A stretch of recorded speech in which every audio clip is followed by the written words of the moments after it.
When it comes to job satisfaction, journalists are a notoriously cranky lot. So when Newsweek's new owners told staffers they can't complain or trash talk about their new boss, rivals could hardly contain their guffaws. When Newsweek decided to go all digital last year, then editor Tina Brown called the move visionary. We've taken the big digital step because we really feel that we must embrace the future.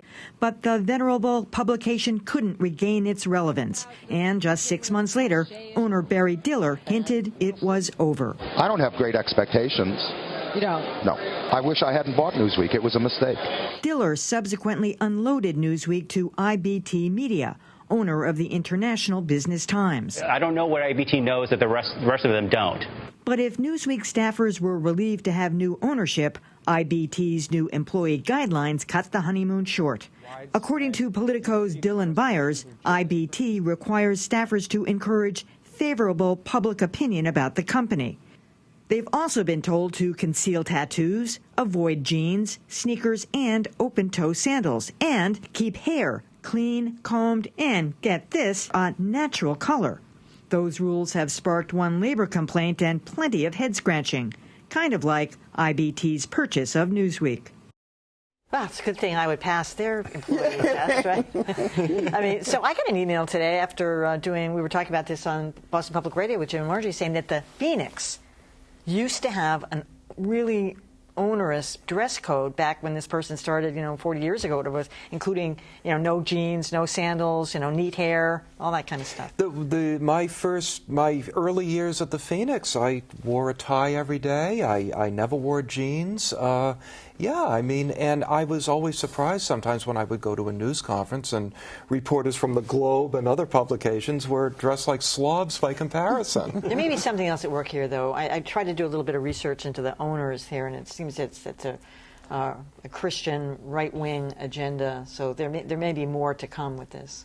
Well, one thing I want to point out about this is we're talking about this because it's Newsweek.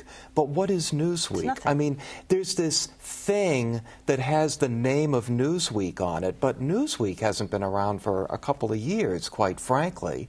So you have a flaky company with some flaky policies imposing them on this thing that we think we know what it is, but we actually don't because Newsweek doesn't exist any longer. There must be some staff somewhere.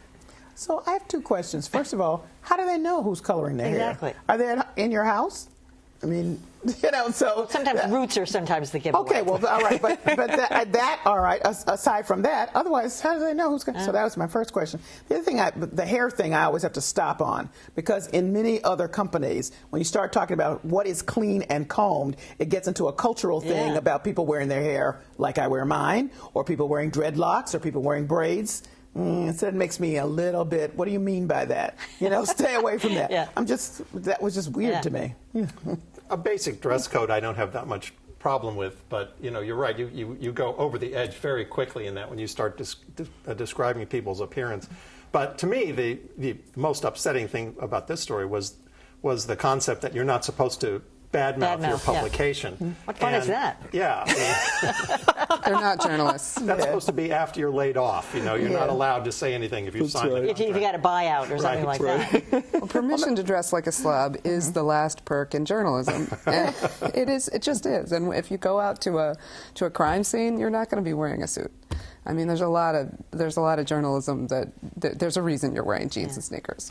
But what about the trash talk thing? I mean, I understand why companies don't want their employees being critical, but to impose a guideline that says then you will be called in and you can lose your job. Everything about this says that this company is not the culture of journalists. It's a culture of business or something else, but it's not a journalist culture. It does sound like a corporation, an International Business Times, that could describe it.